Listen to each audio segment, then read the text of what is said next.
Okay, we're going to go team by team. Let me update you as of about a half hour ago on late breaking stories that I got from the network of people that I deal with that are down in Dallas. The Yankees promptly contacted Christian Walker, the power hitting first baseman of Arizona. They have contacted Alex Bregman of the Houston Astros.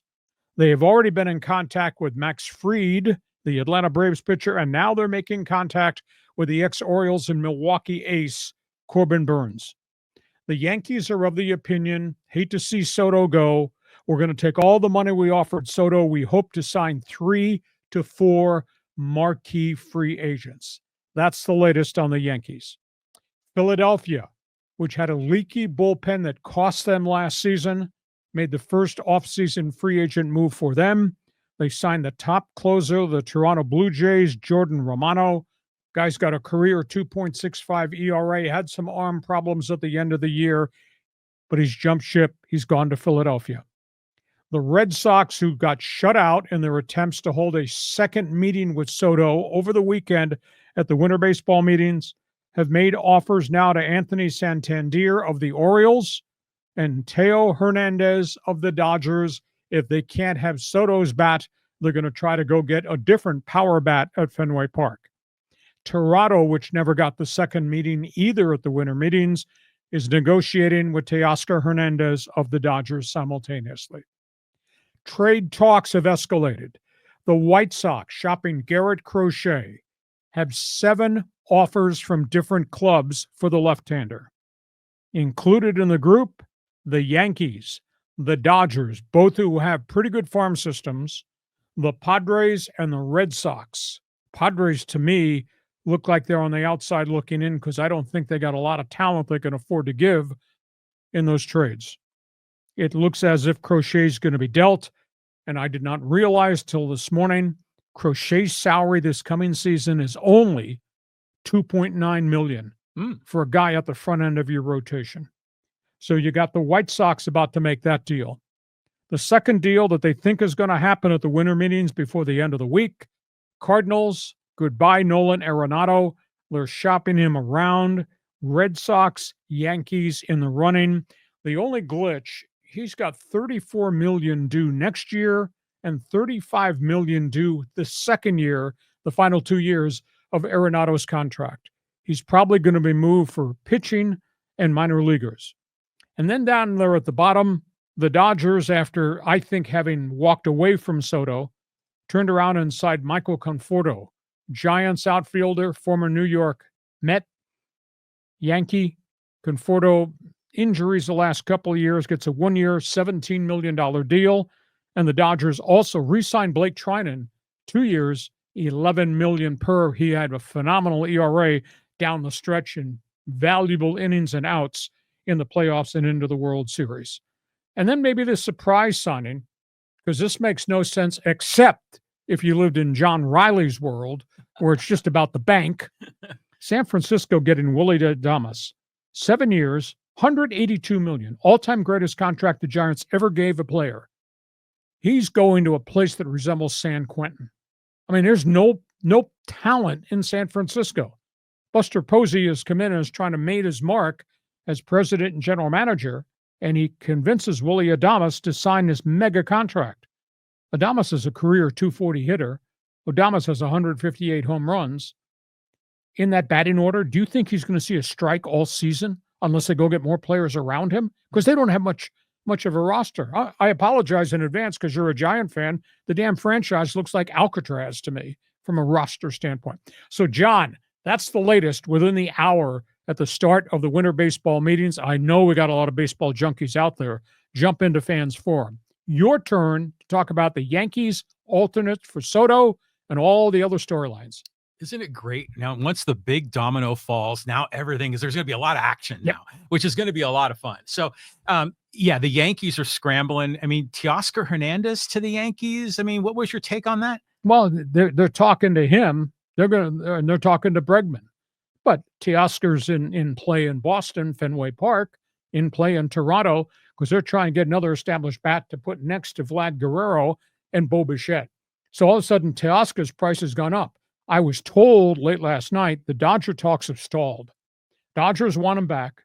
Dodgers are willing to go 2 years, 60.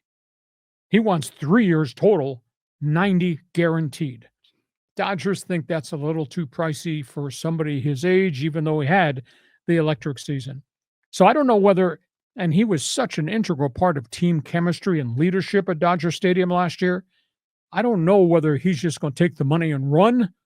You'll be sending him a Christmas card if he does that, or whether or not he's actually true blue, loyal to Dodger baseball because he had the experience of a lifetime at Chavez Ravine. So that's the latest on Tio. Well, I think Teoscar wants to be there. He had a great experience, and he's on a winner. I think all things equal, he would stay. But the Dodgers signed Michael Conforto, and isn't he also a left fielder? Yeah. So I mean, already now there's going to be a logjam in the outfield there. But well, actually, maybe not. They're filling holes because Mookie's moving in from right field to play second base or shortstop. And Teoscar can play right field. There you go. Yeah. So, I mean, I'm looking at these other teams on here. I mean, the Red Sox do you see that picture of Juan Soto at Fenway Park, negotiating with some of the leadership there with the green monster in the background? And Soto looks so disengaged, like he wasn't really digging what he was hearing. So, remember, we speculated for the longest time that the Mets were the likely destination. People talked about that even when he was with the Nationals because he hit so well at Citi Field. So I don't know. The Red Sox, they're in a tough spot. Nolan Arenado, is he still a primetime player, or is he kind of gone over the top of the curve? Still Gold Glove. Batting average dipped a little bit, but he was dinged up. Guy still hits for power.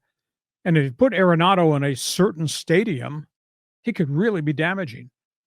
The problem is that the 34 and 35 million that he's owed each of the last 2 years might be an awful big swallow for some club to make. And then what do you have to trade?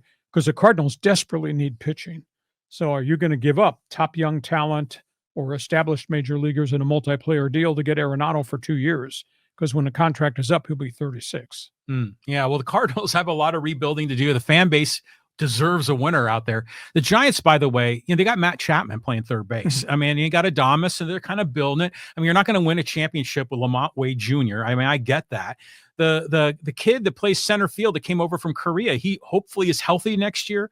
And I like the fact it's Buster Posey in there. So he's a Giant, true blue. True orange, I should say. So the Giants, they got some work to do, but hopefully they can be competitive soon. You're just forever the fan. Jeez. I mean, I grew up with that team. John, here's the roster. Look at the roster. This is a last place rocker. Well, the exception, Colorado's in the division. It's not a good roster, John. It's way better than when the Giants had Johnny LeMaster as shortstop. So I'll take it. I mean, they're building it. All right. Closing comment here on the winter baseball meetings. Padres, awful lot of silence with A.J. Preller. Here's the question. If you can get Sasaki by giving him next year's international pool, they have $6.2 million they can allocate. If you could get Sasaki and if you could trade for Crochet, you've traded the farm system away 3 times, so screw it. Trade it away a 4th time. And if you could get those 2 pitchers to add what you got, that'd be a pretty good roster, would it not? Yeah, I mean, of course it would. We were talking Dodgers or Padres. We're talking Padres. Talking Padres. Well, AJ, like you always say, has boots on the ground. AJ is always reloading. So if he trades away the farm system, I'm good with that because he's going to replenish it. And we've already got 2 marquee prospects and more that are building. So don't sweat it. The Crochet thing, though, I kind of wonder if he is a long-term guy, because he's only got a couple more years left of control. And he was a little prickly about last time he had these demands when he wanted to be traded. So I'm not sure about him. But yeah, all in on Sasaki. We got to get that guy. But the whole world is all in on Sasaki because that's a fixed price tag. That's not a free agent bidding war. Yeah. It's a sweet deal if you can get him. So that's got to be the number one priority because the Padres need, guys that can pitch. They don't cost $30 million a year. The hot stove is lit. You're into baseball. This is the only place to talk baseball. We're doing sports talk the way it should be. First day of the winter baseball meetings. That's the latest as of high noon on Monday. Jump on board. I want you on Fans Forum on the chat box.